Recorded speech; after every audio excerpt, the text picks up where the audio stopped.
Welcome to my garage. And what's your name? My name's Leo. Beauregard? Beauregard, yeah. There we hey, bro. And what's that mean? Good looking?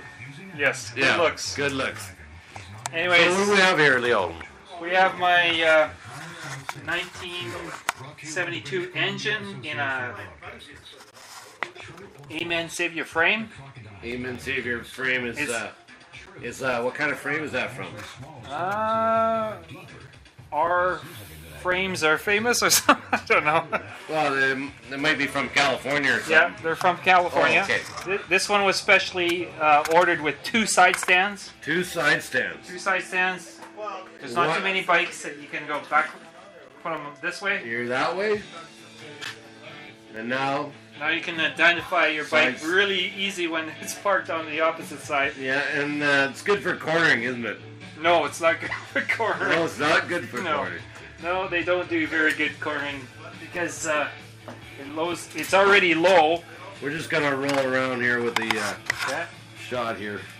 I'm gonna step carefully. Look at that.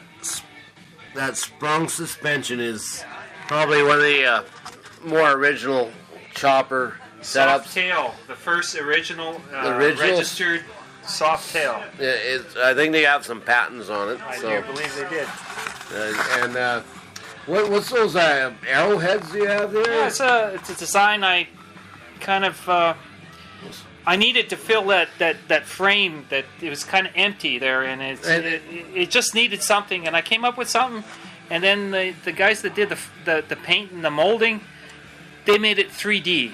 Which three-dimensional is what you're gonna see. Yeah, with and this, boy, if you don't watch your hands around cleaning it, you're gonna get a you're gonna get an arrowhead, and we're not talking bows and arrows either. Yeah, might be the bow and arrow. There's also a third one on the front, which is kind of you have to go focus down. We'll just make our way here. Yeah. Right at the what do you call that? The electronic box, coil box. There we go. It's a. And why did you put that there? That arrowhead? Because it also filled in the area that kind of just needed that gap between the rails there. It just very nice metallurgic work there. Yes, and it's been through a lot. It has been raced. It's been dumped a couple times. So there's a few damages that can make it look ugly, but it's been driven. It's not a Harley driven, but it's always been driven. The joke was some young girls would say, nice Harley, and I'd say, no, it's a Honda Davidson.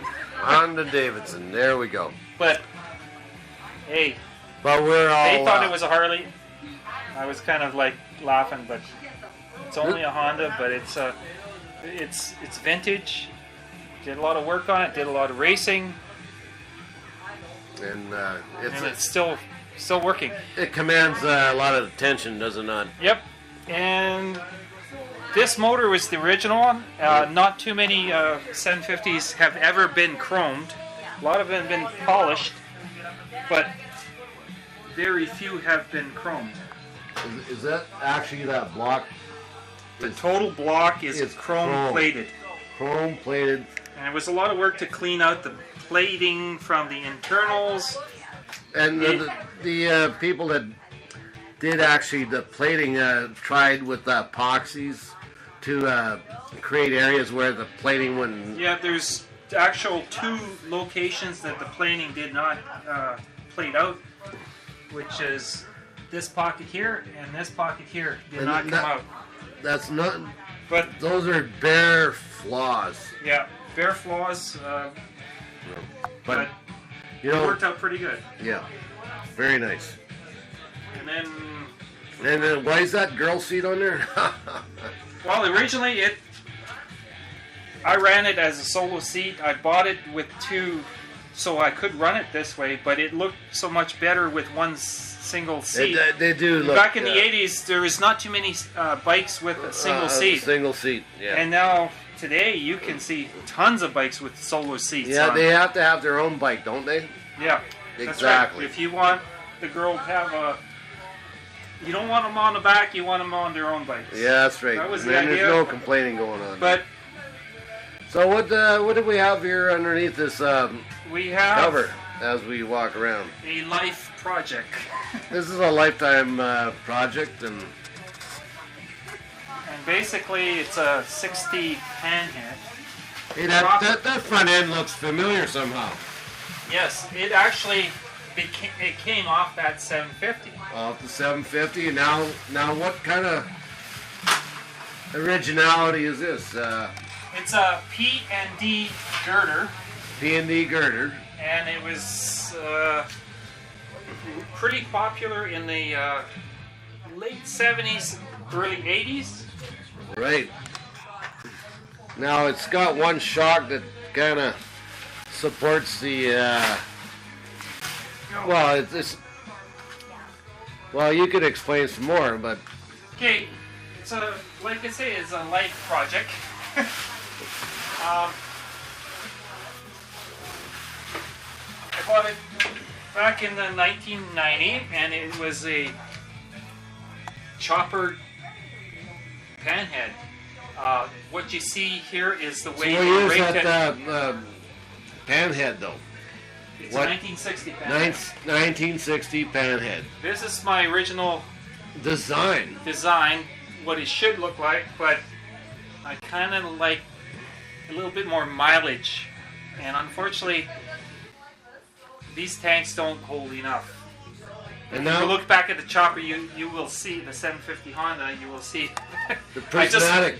I just could not get the mileage that's required for the for cruising and having. How many cubic inches that 1960 panhead?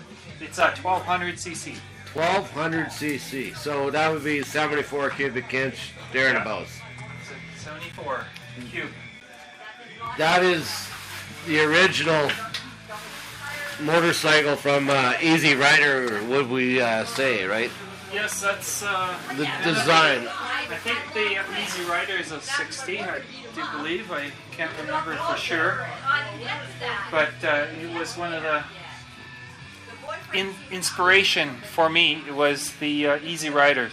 We had a chopper poster of the two, the Captain America going across this bridge with.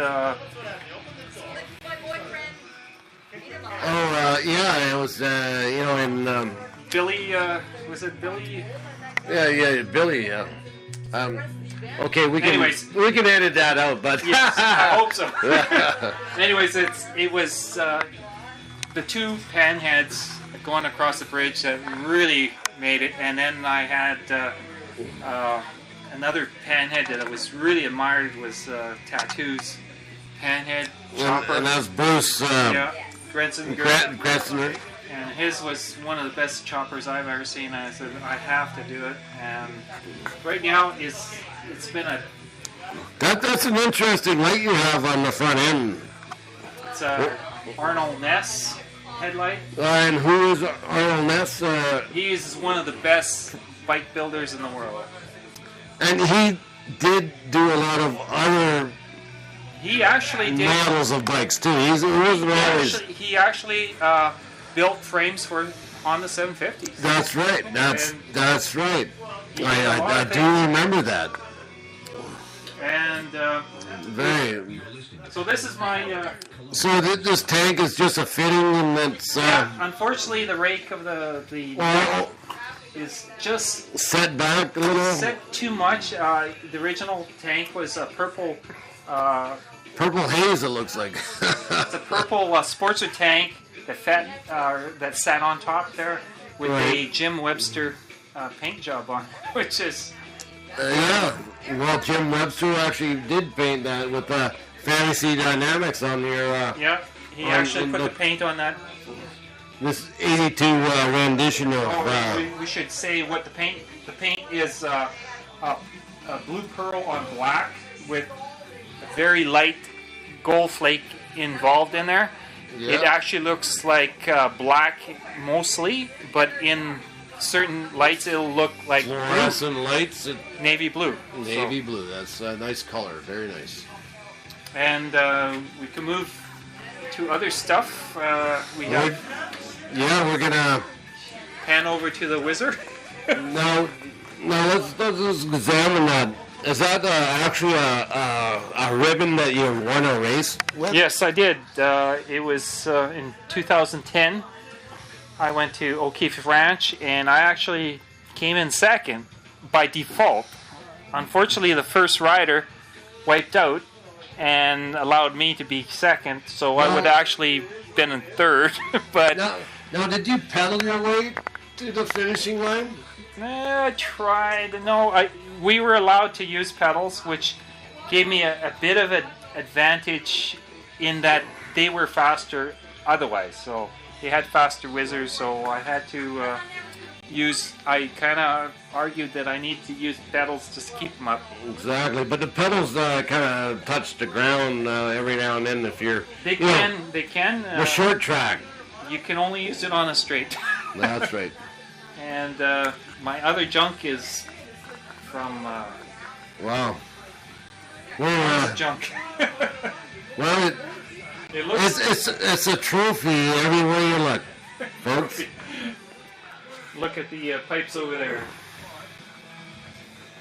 And there's a 72 750 buried under here. Wow. And it's a pretty nice looking bike. It's the actual original bike that I sold and I got back. And